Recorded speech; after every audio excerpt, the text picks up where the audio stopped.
गुरु प्यारी साध संगत जी, राधा स्वामी जी। संगत जी, हम आपके अपने चैनल गुरु बंदगी में आपका स्वागत करते हैं। संगत जी, हम बेशकीमती सत्संग और साखियाँ लेकर आते रहते हैं। अगर अभी तक आपने हमारे चैनल को सब्सक्राइब नहीं किया है तो जरूर कर लें, ताकि हम जब भी कोई बेशकीमती सत्संग लेकर आए तो वो आप तक पहुंच सके। संगत जी, आज का सत्संग जपजी साहब पौड़ी नंबर 8, 9, 10 और 11 के ऊपर बहुत ही अच्छी तरह खोल कर भवानी साहब ने किया है। आइए अब बड़े प्यार से इस सत्संग को सुनते हैं और लाभ उठाते हैं जी। आज का सत्संग जपजी पौड़ी नंबर 8, 9, 10 और 11 तारीख 8 जनवरी 1985। सुनिए सिद्ध पीर सरनाथ, सुनिए तरत तवल आकाश,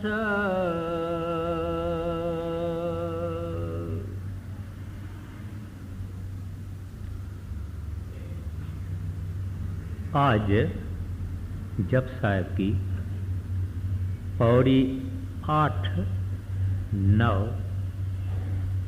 10 और 11 ली जाती है। कम से कम कोशिश ये होगी कि 4 ही पौड़ियाँ उनकी व्याख्या हो जाए, मगर जो होगी वो मालिक की मौज होगी।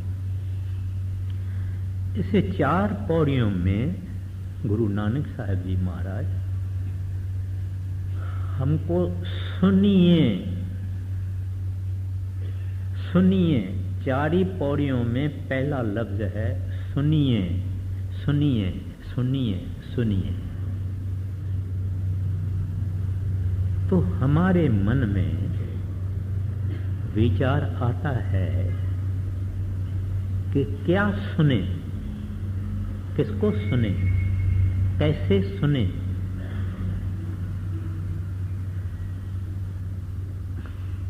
सुनता है आदमी आवाज। कभी भी हम अपने कानों से अगर सुनते हैं तो आवाज ही सुनते हैं। तो फिर सवाल है कि आवाज के भी बेअंत नमूने हैं। जितनी वाहगुरु की ये कायनात है, समंदर के अंदर जितने जीव जंतु जानवर हैं, इनके अंदर भी कई किस्म के आवाज हैं। फिर ये हमारी धरती जो है, इसके अंदर भी कई जीव हैं और कई आवाज हैं। फिर ये जो आकाश है, इसके अंदर भी, इसके आकाश में भी कई आवाजें हैं और कई जीव हैं। फिर ये हमारी पृथ्वी है, धरती है, इनके ऊपर भी इंसानी जिंदगी, जानवर की जिंदगी, नबातात की जिंदगी वगैरह में भी आवाज ही आवाज है। तो जो जानवर, पशु और इंसान जो आवाज करते हैं, अपने को उनको सुनना है क्या? या ये सब जो मैंने बेनती की, इसके अंदर जितने आवाज हैं ये अपने को सुनने हैं क्या?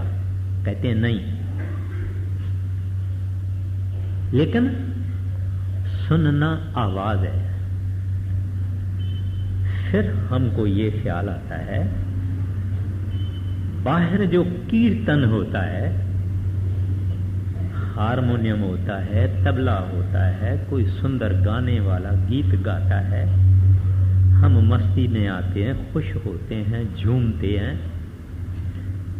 ये कीर्तन का आवाज सुनना है क्या?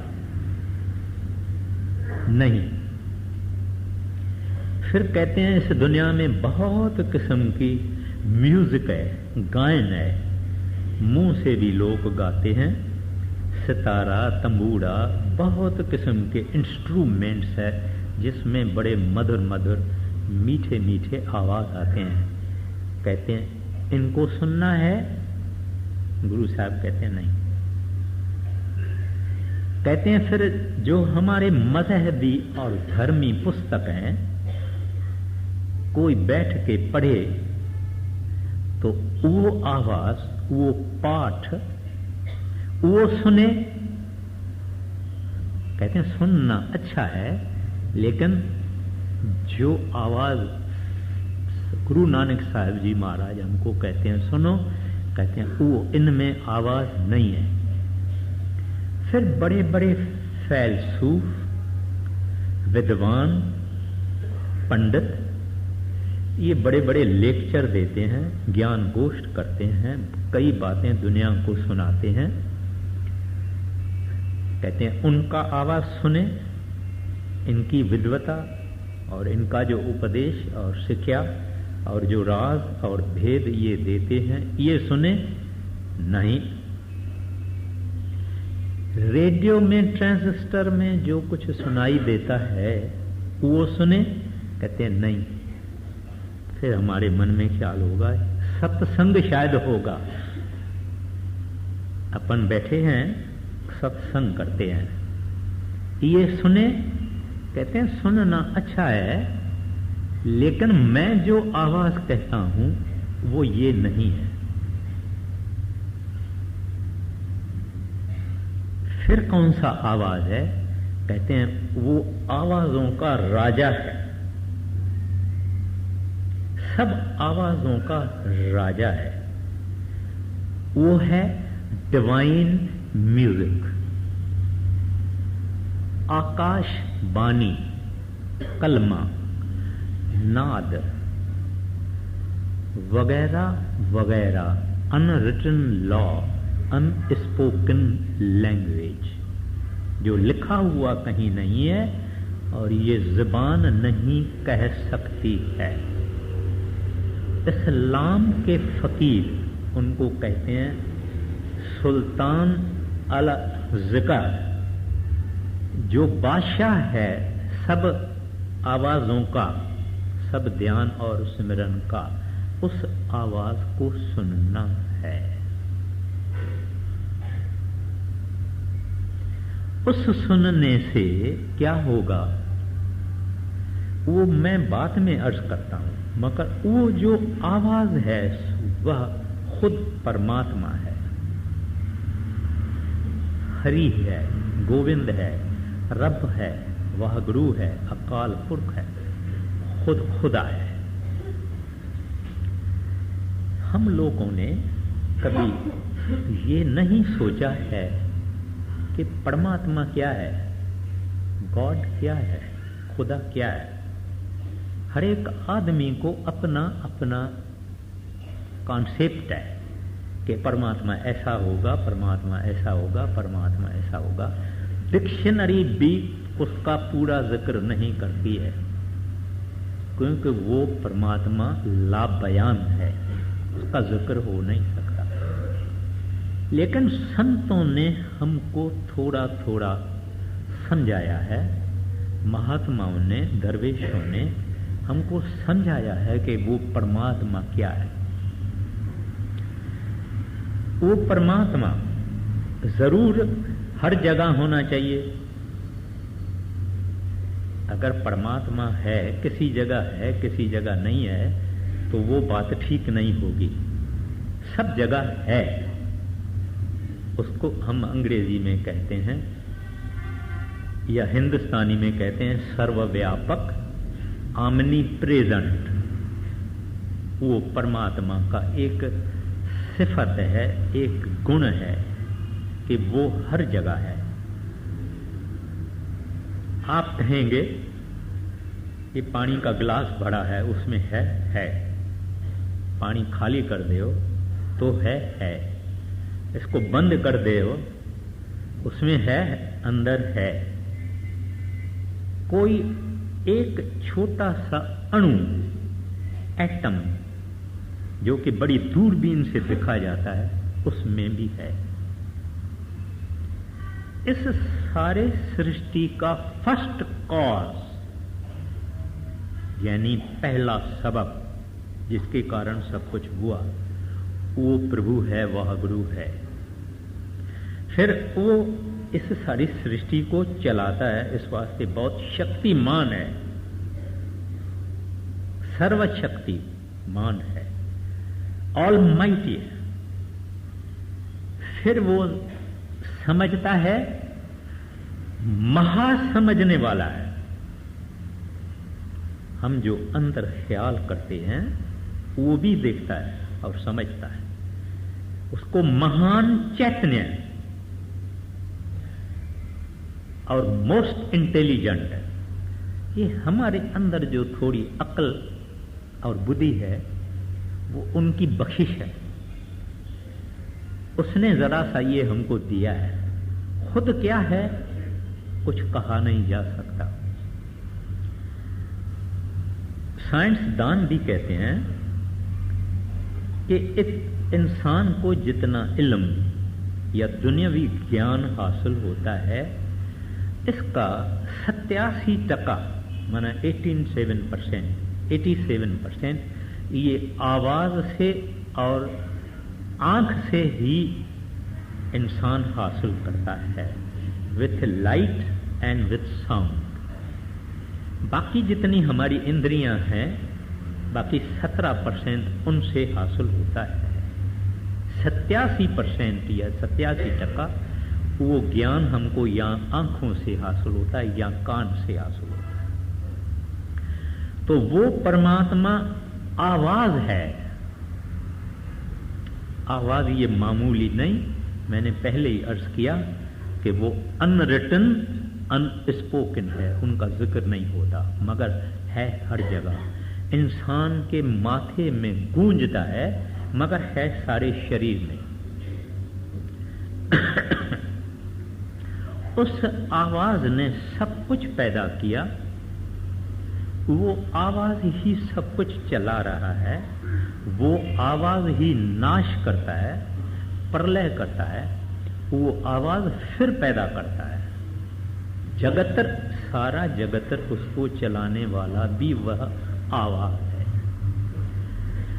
इस वास्ते गुरु नानक साहब जी महाराज ने खुद फरमाया, शब्दे धरती, शब्दे आकाश, शब्दे शब्द भया प्रकाश, सगली सृष्ट शब्द के पाछे, नानक शब्द घटो घट आछे। कहते हैं हमारे घट घट में है।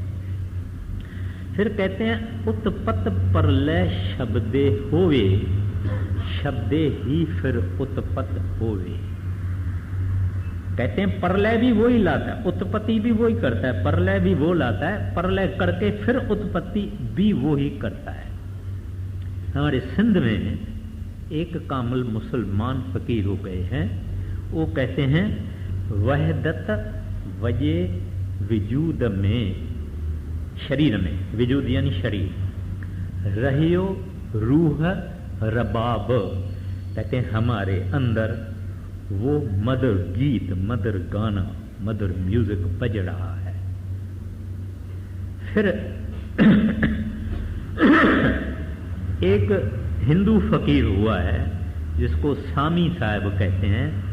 कहते हैं मंझे तन तंवार वजे वेल हर कहीं। मंझे तन, तन यानी शरीर, इस तन में उस मालिक की तंवार, उसकी मुरली, उसका गीत, उसकी रागनी हर वक्त बजती है, हर एक में। यानी ऐसा नहीं है कि जो सच्चे हैं उसमें बजता है, झूठों में नहीं बजता है, या गरीबों में नहीं है, शाहूकारों में है, काले में है, गोरे में है, सब में है। तो वो पैदा करने वाला, वो नाश करने वाला, वो सब कुछ देने वाला, और वो है अत्यंत प्रेम, बाख्या भाव अपार, उसमें प्रेम है। और उसने जो हमको सूरत दी है, यानी सोल दी है या आत्मा दी है, वो भी प्रेम है, क्योंकि हम उसके अंग हैं, हम उसके अंश हैं, हम उनकी औलाद हैं। अगर वो प्रेम है तो हमारी सूरत भी प्रेम है। फिर वो साफ करने वाला है। साफ करने वाला माना हमारे अंदर मन में जो गंदगी है, मैल है। जैसे जप साहब में पहले गुरु नानक साहब जी महाराज ने कहा, भरिए मत पापा के संग, वो धोवे नामे के रंग। तो वो हमारा जो मन और मत बुरे विचारों, बुरे ख्याल, बुरे संकल्प, बुरी इच्छाएं, बुरी ख्वाहिशें उनसे भरा हुआ है, उनको और कोई साफ करने वाला नहीं है। नावे के रंग, वो नाव ये शब्द है। तो वो सुप्रीम पावर है, बख्शंद है, मेहरबान है और हर एक के अंदर है और हर एक को कहता है, प्यारा जागो, उठो, सुनो सुनो सुनो। और अब इस 4 पौड़ियों में वो कहते हैं सुनो। क्या सुनो? इस दुनिया में कोई भी ऐसी चीज जिसको हम चाहते हैं, कोई पोजीशन, कोई मर्तबा, कोई पदवी, कोई अवस्था, समझो पातशाह होना चाहते हैं या शेख होना चाहते हैं या कुछ भी होना चाहते हैं, मतलब वो सब गुरु नानक साहब जी महाराज ने इसमें फरमाया है कि ये सब प्यारा शब्द से तुमको, किसी को भी शब्द सुनने से हासिल हो सकता है। शब्द में रमने से, शब्द में मर्ज होने से, शब्द के रंग में रंगने से तुमको सब कुछ हासिल हो सकता है। और बड़े सुंदर नमूने से उन्होंने ये बात बताई है। अब ये जो आवाज है बहुत कीमत रखता है। संसार की बड़ी कारोबार इस आवाज के कारण चलती है। डॉक्टर साहब आपके जब लंग्स देखेंगे, जब दिल का आवाज देखेंगे अपने औजारों से, मगर सुनेंगे आवाज कि आवाज बराबर चल रहा है, रिदम बराबर है कि नहीं, थोड़ा है फिर ज्यादा है, फिर ज्यादा है, थोड़ा है क्या। डॉक्टर साहब इससे सुने कि आपको कहेंगे फेफड़े ठीक है, दिल ठीक है। फिर तभी कोई बड़ा बम फट जाए, सारे कांच जितने हैं बिल्डिंग के, बड़ी बड़ी बिल्डिंगों के टूट जाते हैं, वरना आवाज नाश भी कर सकता है। उन्होंने कहा उत्पत परलय। आप कहेंगे आवाज से कैसे होगा? वो आवाज ही खुद रब है, उसकी शक्तियां बेहिसाब है। सांप जैसा जहरी जानवर बीन जब बजाई जाती है तो वो अपने को भूल के बीन वाले के पास में आता, उसको पकड़ा जाता। हिरन जैसा जानवर भागने वाला, उसके लिए भी एक बाजा बजाया जाता है जंगल में। वो हिरन आके अपनी गर्दन उसके गोद में रखता है। इस तरह से मैंने मनेला में देखा है कि एक किस्म की बाजा बज रहा है, बैंडे बज रही है, फुवाड़े निकल रहे हैं। उस बाजे के आवाज से वो फुवाड़े बड़े हो जाते हैं और वो फुवाड़े छोटे हो जाते हैं, वो मदम हो जाते हैं, वो ऐसे फैलते हैं, वो ऐसे फैलते हैं, फकत आवाज के कारण। आसाम में एक ट्राइब है जंगलों में रहने वाली, वो एक एक बरस को कोई बड़ा उनका दिन है तो जो नगाड़े होते हैं वो नगाड़े रखते हैं और वो नगाड़े बजाते हैं। उस नगाड़े के सामने रेत है, यानी बयाबान है, यानी डेजर्ट है, तो एक एक बजाने वाला बजाता यहां है, डिजाइन उस रेती में वहां दूर बनती है। इसके बजाने से हर एक, समझो 10 आदमी बजाने वाले हैं, 10 आवाज के आधार से जुदा जुदा डिजाइन उधर पैदा हो जाएगी रेती में। फिर ऐसा आवाज करते हैं वो डिजाइन सब खत्म हो जाती है, सीधा फिर रेती बन जाती है। हम दुनिया में भी जब किसी से बात करते हैं, हम कहते हैं प्यारे दोस्त, राजी तो हो, खुश तो हो, कोई तकलीफ तो नहीं है, मैं तुम्हारी कोई सेवा कर सकता हूं।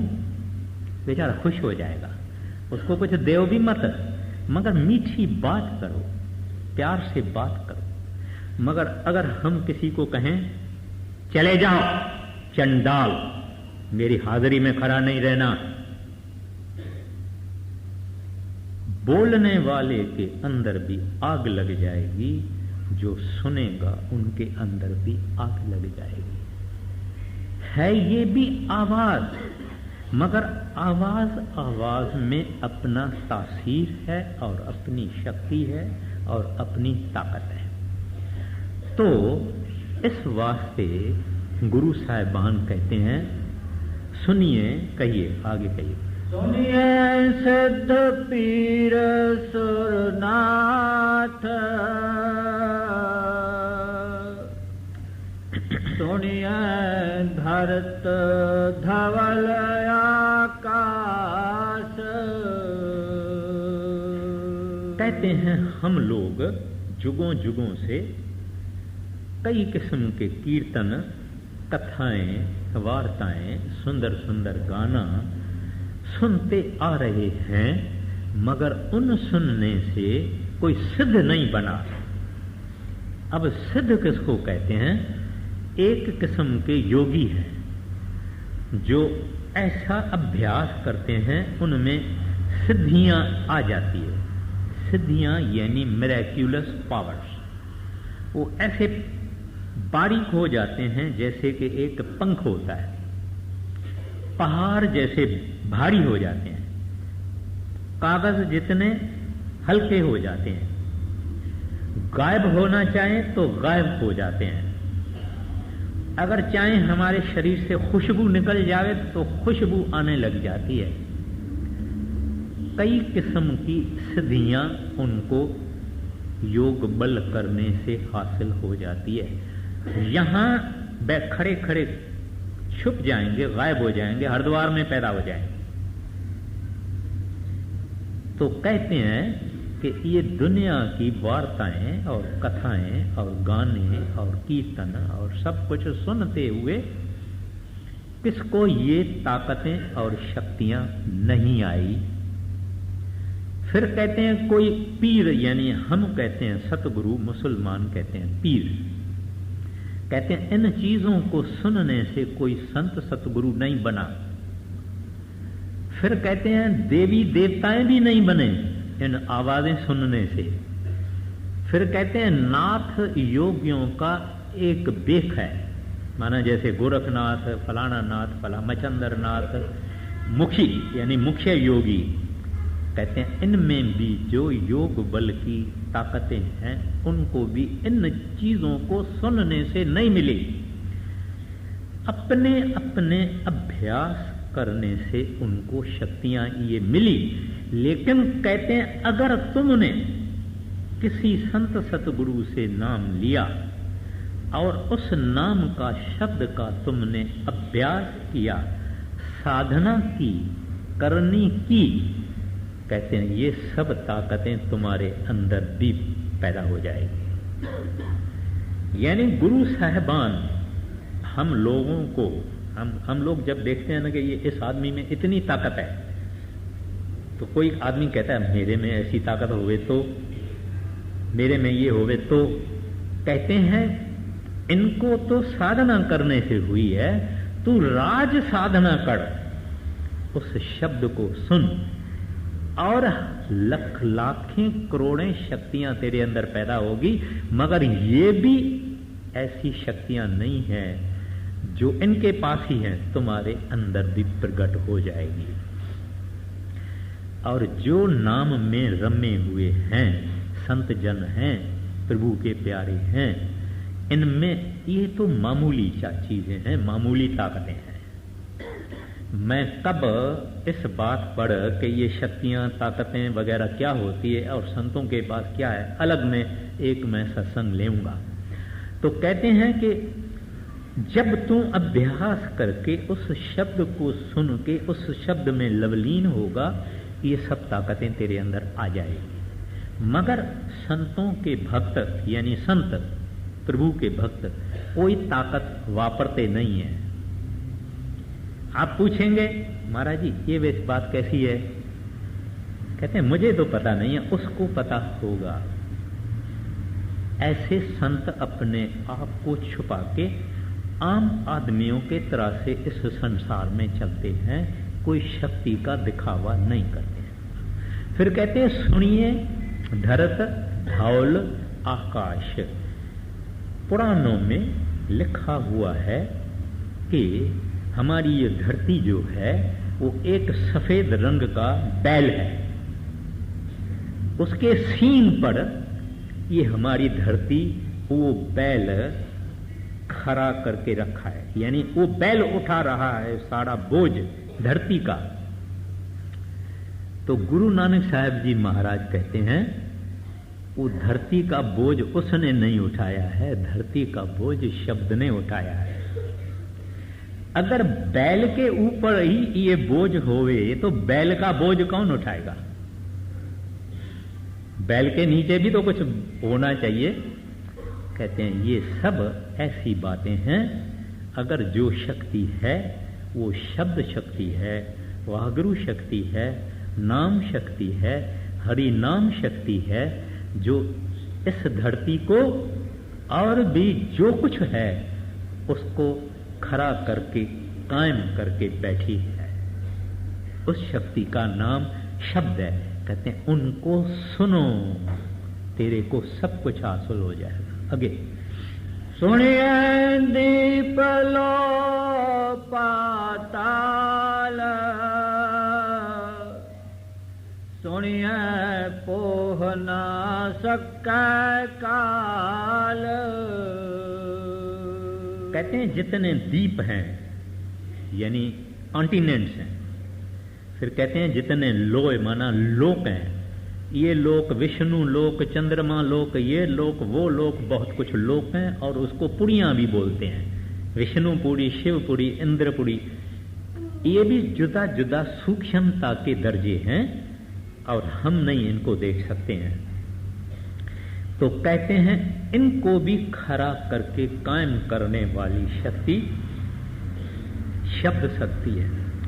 फिर कहते हैं जो आदमी भजन सिमरन करके शब्द सुनेगा, शब्द में लवलीन होएगा, उस आदमी को पोहिन सकै काल।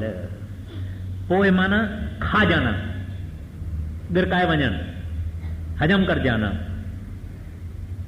कहते हैं काल उसको खा नहीं सकता। क्यों? क्योंकि सारी सृष्टि शब्द के आश्रय है और सब जगह में शब्द है। जो अभ्यासी साधना करने वाला, संत का सेवक, मेहनत करने वाला, वो अंदर उस शब्द के साथ उसकी सुरत अथवा आत्मा लीन है, उसके साथ जुड़ी हुई है, तो वो शब्द शक्ति के आगे काल कुछ नहीं कर सकता है। क्योंकि उस आदमी ने भजन किया, तप किया है। आप कोई मिश्री मिठाई खाने वाला ये काम नहीं है। काम बहुत कठिन है मगर गुरु जबरदस्त है।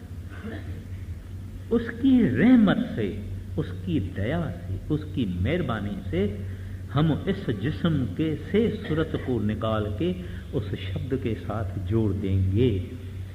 फिर ये आदमी, उसकी क्या हालत होती है आके कहते हैं, लेकिन कहते हैं उस आदमी को काल कुछ नहीं कर सकता।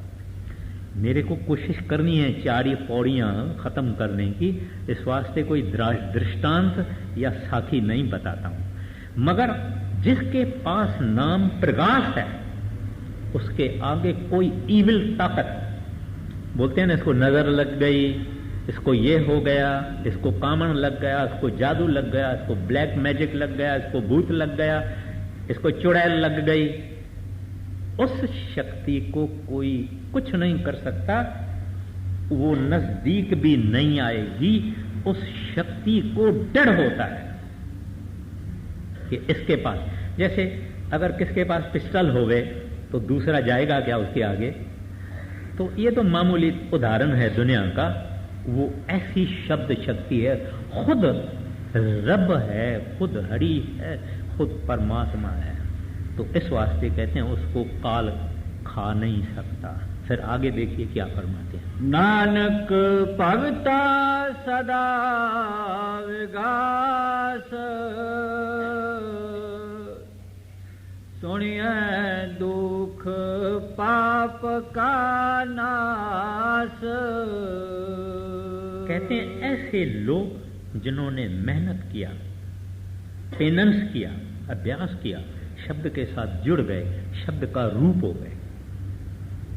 उसके बाद फिर 4 पौड़ियां और आती है, मन्ने की गत कई न जाए वगैरह। उसमें भी जो शब्द में मस्त है उसका जिक्र है। मगर अब शुरू करते हैं, दुनिया पता नहीं क्या बोलती है, सुनिए सुनिए सुनिए का क्या मतलब निकालती है। ये तो संतों का मतलब है। हमारे जैसे अनाड़ी और नादान ये अंतरी जो मतलब है नहीं निकाल सकता है। इंजीनियर का किताब इंजीनियर ही पढ़ सकता है, इंजीनियर ही उसको समझ सकता है। अंग्रेजी पढ़ने वाला उसको पढ़ जाएगा, समझेगा कुछ भी नहीं, क्योंकि वो इंजीनियरिंग है। तो इस वास्ते कहते हैं ऐसे जो नाम में मस्त हैं, भक्ति में मस्त हैं, सदा कहते हैं नशे में है, एक्सटसी जिसको कहते हैं ना भाई इसको मस्ती हो गई है। गुरु नानक साहब जी महाराज कहते हैं नशा भंग चरस अफीम का उतर जाए प्रभात, नाम हमारी नानका चरी रह दिन रात। तो कहते हैं नानक भगता सदा विगास, कहते हैं वो eternal perpetual ever lasting Joy and delight.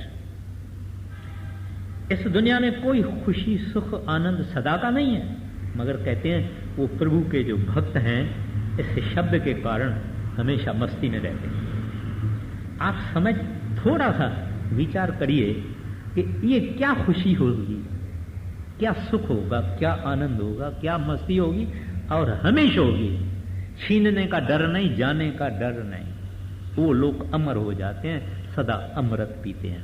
फिर कहते हैं सुनिए दुख पाप का नाश। कहते हैं जो उस शब्द को सुनते हैं उनके अंदर और ख्वाहिश नहीं, the other desire, the desire other than of meeting the Lord.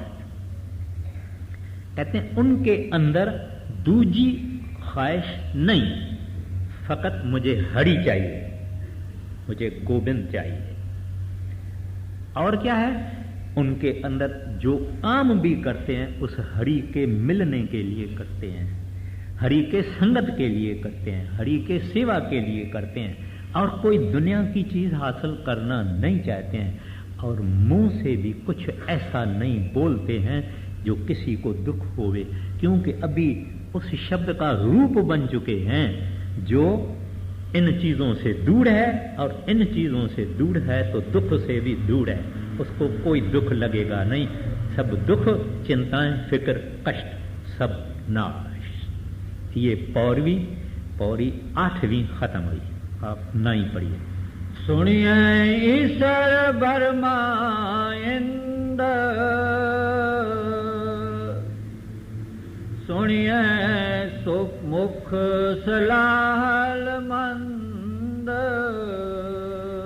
ईश्वर यानी शिव, फिर बर्मा यानी ब्रह्मा, अंद यानी इंद्र, तो यहां गुरु नानक साहब का मतलब है विष्णु।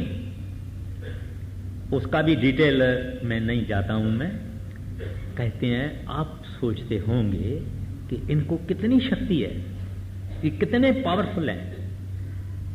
कहते हैं ये सब शक्तियां, ये तीनों ही जो हैं, तीनों, कहते हैं इन तीनों की जो शक्तियां हैं, कहते हैं तुम अगर शब्द में रम जाएगा तेरे अंदर आपे ही आप प्रकट हो जाएगी। ये नहीं, गुरु नानक साहब जी दिखाना चाहते हैं कि जो कुछ है, जिसने शब्द सुना, शब्द के लिए मेहनत की, कठिनता जरूर है। कोई अगर सोचेगा, एक प्रेमी ने मेरे से पूछा था, भाई मैं ऐसा भजन सिमरन बड़े शौक से करूं तो कितने टाइम में मेरा शब्द खुलेगा? तो मैं बोला भाई मैं नहीं कह सकता हूं। बोलते 6 महीने में तो खुलना चाहिए। मैं बोला भाई मैं नहीं कह सकता हूं। ये काम है सब्र का, ये काम है आहिस्ता आहिस्ता का, ये काम जल्दीबाजी का नहीं है, क्योंकि आखिर में होता है हासिल उनके बख्शिश से। तो इसमें नेक रहना है, पाक रहना है, नम्रता वाला रहना है, हक हलाल की कमाई खानी है और प्रभु के तरफ मुंह करना है, दुनिया के तरफ पीठ करनी है। तो मैं कुछ नहीं कह सकता हूं, लेकिन जो करेगा वो पाएगा, यानी उसको प्राप्ति होगी। तो कहते हैं इन तीनों की जो शक्तियां हैं, शब्द अभ्यासी और शब्द प्रेमी के अंदर प्रकट हो जाती है। यहां तक कहते हैं सुनिए मुख सालाहण मंद। कहते हैं कोई आदमी पहले बुरा हो, मंद हो, खराब हो, कुछ हो, जब शब्द सुनेगा तो ये इसमें परिवर्तन आ जाएगा, क्रांति आ जाएगी, इनकलाब आ जाएगा, कंप्लीट चेंज आ जाएगी, तब्दील आ जाएगी। जैसे बुल्ले शाह ने कहा, हुण मैं हो गया और दा और नाम के रे प्रताप से भय आन के आन, मैं कुछ और हो गया। उस आदमी को न काम आएगा, न क्रोध आएगा, न मोह आएगा, न लोभ आएगा। इसको काली चमड़ी नहीं दिखाई देगी, रब दिखाई देगा। सुंदर स्त्री नहीं दिखाई देगी, हरि दिखाई देगा। गरीब नहीं दिखाई देगा, प्रभु दिखाई देगा। शाहूकार नहीं दिखाई देगा, वाहगुरु दिखाई देगा। क्योंकि इसकी सब ये असुरी यानी डेवलिश शैतानी शक्तियां भस्म कर देता है शब्द। कहते हैं उसको दुनिया सालाहना शुरू कर देती है, उसकी दुनिया सराहना करना शुरू कर देती है, उसकी उपमा करना शुरू देती है। रविदास साहब जी कौन था? जूता बनाने वाला, चमड़े वाला। बड़े बड़े राजाएं महाराजाएं उनको मत्था टेकते थे। बड़े बड़े राजाएं महाराजाएं कबीर साहब के सेवक बने। तो कहने का मतलब ये कि वो जिनको दुनिया पहले मंद कहती थी, उनको सारी दुनिया सिर झुकाती है। आगे सुनिए जोग जुगत तन पैद, सुनिए शास्त्र सिमरत वेद। कहते हैं आपको जब शब्द का ज्ञान हो गया, शब्द रूप हो गए, आपको पता लगेगा कि ये योगी बैठा है, कहां तक पहुंचा है, क्या कर रहा है, क्या इसको हासिलात हुई है, क्या नहीं हुई है, कहां तक पहुंच सकते हैं, ये क्या करते हैं, कौन सी साधना करते हैं। ये इसको अंतर्यामता हासिल हो जाती है। फिर कहते हैं ये हमारा शरीर है, इसमें बड़ा भेद है। डॉक्टर लोग एक आदमी को एक ही बीमारी है, दवा देते हैं तो ठीक हो जाता है। दूसरे को भी वैसी ही बीमारी है, उसको वो दवाई देते हैं, नहीं ठीक होता है। फिर ये एक्सरे करते हैं, फिर ये बहुत कुछ करते हैं, स्कैनिंग करते हैं, ये करते हैं, फिर भी बोलते हैं भाई हम नहीं समझ सकते। हम तो दवाई देते हैं, हम तो इलाज करते हैं, जानता तो साहिब है, और अगर किसको छुटकारा देना चाहता है वो भी साहिब के हाथ में है, शफा देना चाहता है वो भी साहिब के हाथ में है, हमारे हाथ में नहीं है। कोई समझदार डॉक्टर आपको किसी बीमारी नहीं कहेगा मैं गारंटी देता हूं तुम्हारी बीमारी ठीक हो जाएगी, कोई नहीं दे सकता। जितना अनुभवी होगा, जितना भी जिम्मेवार होगा, एक्सपीरियंस्ड होगा, कहेगा हम दवाई देते हैं, तशखीस करते हैं, इन्वेस्टिगेट करते हैं, चेक करते हैं, मगर इस तकलीफ से दूर करने वाला साहिब है, हमारे हाथ में नहीं है। हम अपनी कोशिश करेंगे, माता हम करते हैं, कोशिश करेंगे, बाकी उसके हाथ। तो कहते हैं ये तन का जो भेद है, the secrets and the mysteries of the human body, कहते हैं ये उस शब्द अभ्यासी को हाथ हो जाती है। आगे, नानक भगता सदा विगास, सुनिए दुख पाप का नाश। एक कड़ी इसमें है, सुनिए शास्त्र सिमरत वेद। कहते हैं, फरमाते हैं कि वेदों का जो बुनियाद है, फाउंडेशन है, ये नाद है। ये भी एक अलग कहानी महाराज जी बताया करते थे कि वेद असल कौन से हैं और कैसे निकले, और ये वेद कैसे हैं और क्या हुआ। तो कहते हैं जब तुमने हासिल किया शब्द को, शब्द का तुम रूप हो गया, तेरे को डिवाइन नॉलेज, जिसको सच्चा ज्ञान कहते हैं, वो ज्ञान यानी डिवाइन ज्ञान, रब्बी ज्ञान, रब्बी इल्म, कहते हैं ये तुम्हारे को हासिल हो जाएगा। जो रब्बी ज्ञान, जो डिवाइन ज्ञान, इस सब शास्त्रों और वेदों का बुनियाद है। फिर वही बात कहते हैं, नानक भक्ता सदा विगार, सुनिए दुख पाप का नाश। आगे, सुनिए सत संतोख ज्ञान, सुनिए 68 का स्नान। सत, संतोख और ज्ञान, यानी यहां इसकी माना है बल। बल है सत, माना जो सत्य है वो बल है। इस दुनिया में सच्चा आदमी हमेशा बहादुर होता है, किसी से डरता नहीं है। ये हम हैं जो मीठी मीठी बात करके और बाहर एक दिखाएंगे और अंदर दूसरी दिखाएंगे और अंदर में डर भी होगा और ये होगा। नहीं, जो बहादुर है, जो सत्य पर कायम है, वो उसको कोई डर नहीं है, क्योंकि वो बलवान है। इस वास्ते कहते हैं ये सत्य यानी बल, आनंद, संतोष और ज्ञान यानी अंतरी बात, हर बात की, यानी हर एक बात का अंतर का भेद, कहते हैं ये उस आदमी को हासिल होता है जो शब्द को सुनता है। ये 3 सिफतें प्रभु की है, ये 3 सिफतें वाहगुरु की है। ये वो जो वाहगुरु है, जो सूरत उसके रंग में रंग जाती है, उसके अंदर भी ये शक्तियां और पावर्स आ जाती है।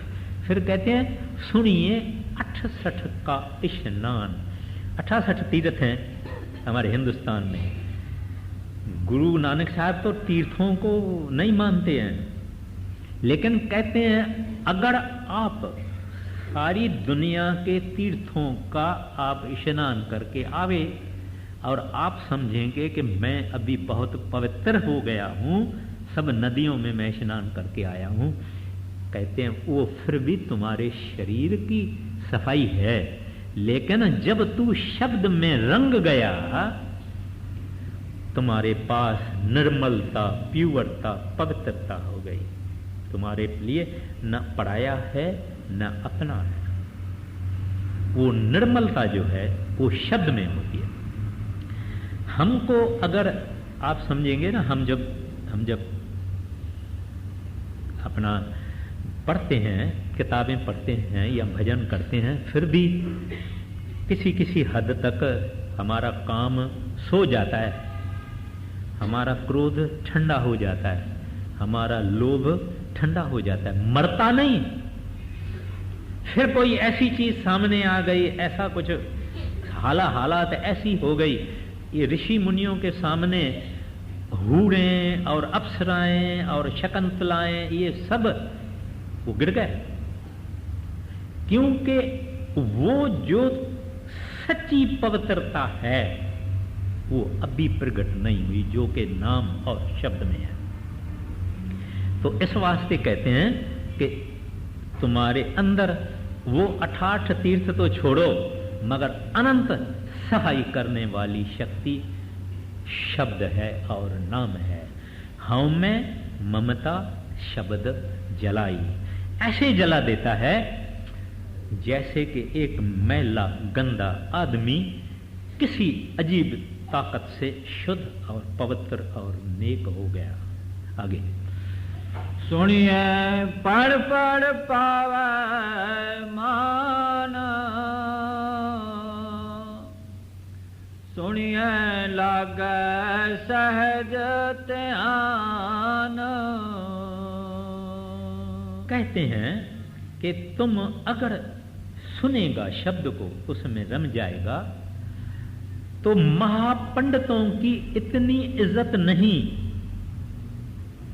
जितनी तेरी इज्जत होगी। सब लोग संतों को मथा टेकते हैं, राजाएं भी मथा टेकते हैं, वजीर भी मथा टेकते हैं, बड़े बड़े बड़े उनके आगे सिर झुकाते हैं। और संत कैसे हैं? जिन्होंने कभी कोई किताब भी नहीं पढ़ा, मगर शब्द में रंगे हुए हैं। अभी आप बताइए, रविदास ने कौन सा किताब पढ़ा था? चमड़े का काम बचपन से किया था, लेकिन वो रबी ज्ञान आ जाता है। कहते हैं अलावा इसके जिसको शब्द सुनाई देता है, शब्द रूप हो गया, उसको परमात्मा की दरगाह में भी मान और शान मिलता है। वहां के जो हंस हैं, यानी मुक्त रूहें, लिबरेटेड सोल्स, वो भी आदर भाव करते हैं, आजियां करते हैं, स्वागत करते हैं कि एक बहादुर आया है दुनिया को लात मार के, रिश्तेदारी को लात मार के, पैसे को लात मार के, मान शान को लात मार के। ये वीर है, सूरमा है, बहादुर है, जो सतपुरुष की दरगाह में आया है। कहते हैं ये मान तुमको हासिल होगा। आगे नानक भगता सदा विगास, सुनिए दुख पाप का नाश। एक महत्वपूर्ण इसमें कड़ी है, सुनिए लागे सहज ध्यान। कहते हैं जो शब्द सुनता है उसको सहज अवस्था हासिल होती है, जिसको कहते हैं स्पिरिचुअल इक्विपाइज, माना वो अवस्था में सुन समाधि प्रभु में लगी रहती है। कई किस्म की समाधियां हैं योगियों की, और शास्त्रों के अनुसार जो समाधि फाइनल है वो सहज समाधि है, जो कि सतपुरुष में इंसान रम जावे। यहां संत बैठे हुए हैं, आंखें बंद करके किया, उनकी समाधि साहिब के साथ लग गए। कहते हैं ये अवस्था जो शब्द में प्रवेश करता है उसको ये सहज समाधि आसानी से मिल जाती है। आगे सुनिए सरा गुणा के गाह, सुनिए शेख पीर पातशाह। कहते हैं इस दुनिया को जिन्होंने नीति और मर्यादा दी है और सच्चा धर्म दिया है, नीति मर्यादा और सच धर्म, कहते हैं जिन्होंने इस संसार को दिया है, जिसके कारण ही ये संसार चलता है, कहते हैं वो शब्द के अभ्यासी थे, शब्द में रंगे हुए थे। जो सच को सच कहते हैं, गलत को गलत कहते हैं। कहते हैं दुनिया को उन्होंने ये बख्शिश दी है कि नीति क्या है, मर्यादा क्या है और सत्य क्या है। फिर कहते हैं सुनिए शेख पीर पातशाह। कहते हैं शेखों के पास, पीरों के पास, पातशाही के पास जितना भी ताकत है, शक्ति है, बल है कि ये सब शब्द सुनने वाले को आ जाती है। यानी गुरु नानक साहब जी महाराज ने इस्लाम वालों को भी बताया है कि तुम्हारे अंदर जो बड़े बड़े बड़े बड़े हैं और बड़ी बड़ी शक्तियां और ताकत रखने वाले हैं, ये सब ताकतें अगर तुमने वो कलमाए इलाही सुना, बांगे आसमानी सुना, असल कलमा सुना, सुल्तान और ज़िकार सुना, तुम्हारे अंदर भी ये शक्तियां और ये अवस्थाएं पैदा हो सकती है।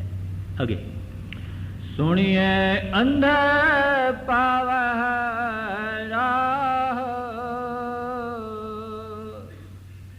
सुनिए हाथ होवे असगाह।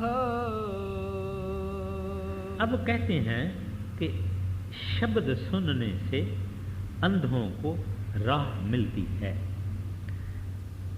भाई अंधा कैसे देखेगा? और वो कौन अंधा है? वो हम अंधे हैं। हम दुनिया में ऐसे लवलीन हैं और मगन हैं और मस्त हैं, हमको कैबरेट में जाने के लिए टाइम है, बुढ़े पास बाजू में जाने के लिए टाइम है, सिनेमा के लिए टाइम है, नाच गाने के लिए टाइम है, थिएटर देखने के लिए टाइम है, और पता नहीं क्या क्या है जो किताबों में भी नहीं आता है और अखबारों में भी नहीं आता है। वहां ये इंसान जाता है, परंतु इसने अपनी पीठ नहीं देखी कि मैं कहां से आया हूं, किस कारण आया हूं, मेरा मकसद क्या है, मेरा मौत का सफर कभी न कभी शुरू होएगा और उसके लिए मैं कोई तैयारी करता हूं, इसका कुछ ख्याल नहीं। मौत जो सत्य है, मौत एक ऐसी ताकत है जो सत्य है, यानी जरूर आएगा।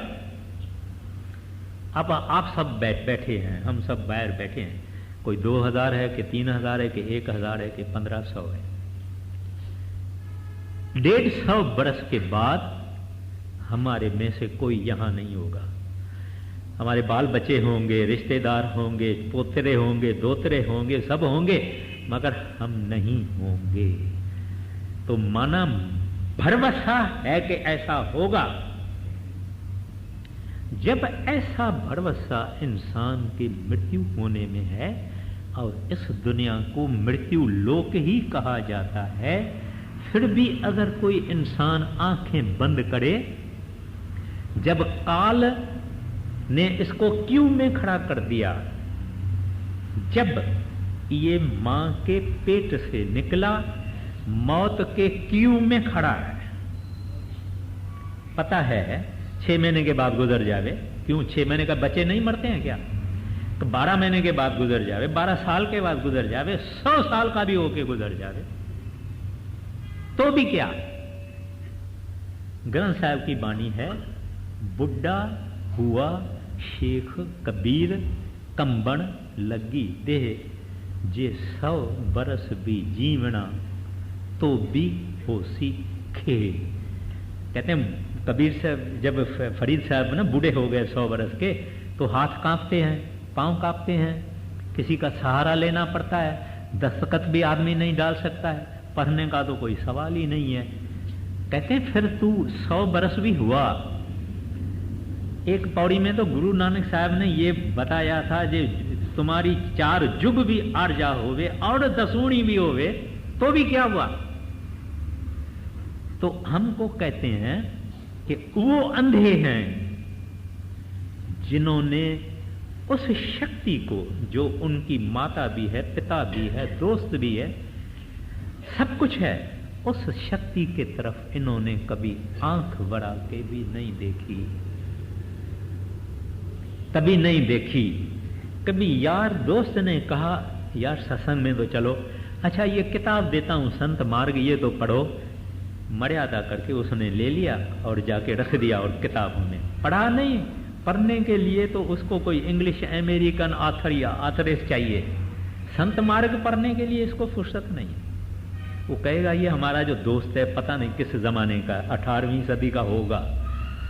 तो इनको कहते हैं ये अंधे। कहते हैं ये अंधे भी अगर किसी परमात्मा के भक्त के पांव में आ जावे और शब्द इसको हासिल हो जावे और शब्द सुने, कहते हैं इसको उजाला हो जाएगा, ज्ञान हो जाएगा, प्रभु याद आ जाएगा।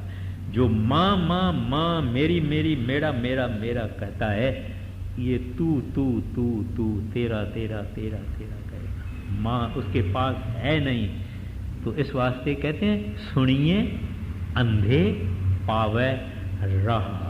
और हम भी माँ के पेट से अंधे हैं। अपने पैदा करने वाले को ही नहीं देखा तो अंधे नहीं है तो क्या है? क्या है? अगर ये दीवारें देखी और दुनिया ये मरती हुई तब्दील होती हुई चेंजिंग वर्ल्ड अगर हमने देखी जलती हुई तो हम अंधे ही रहे।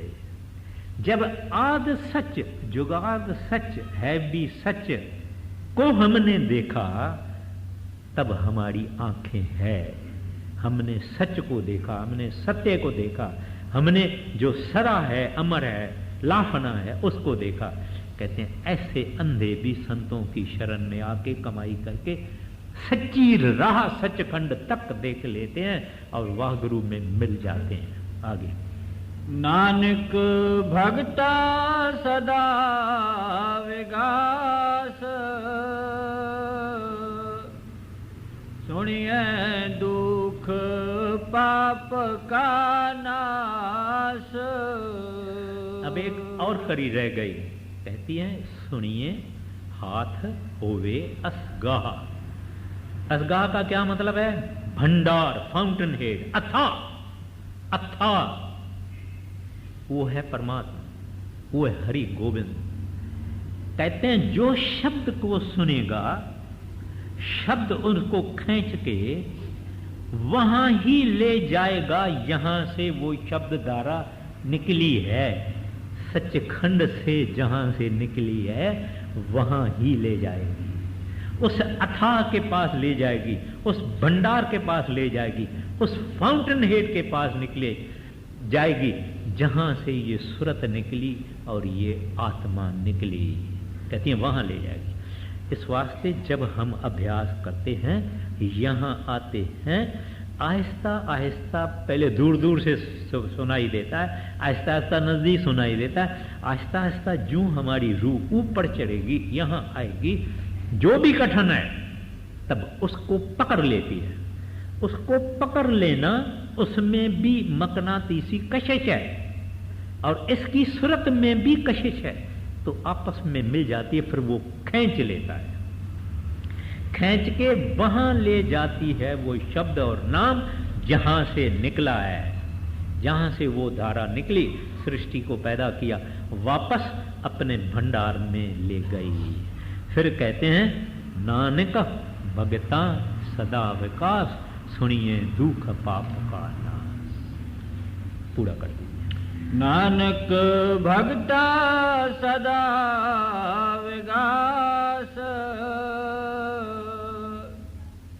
सुनिए दुख पाप का नाश। राधा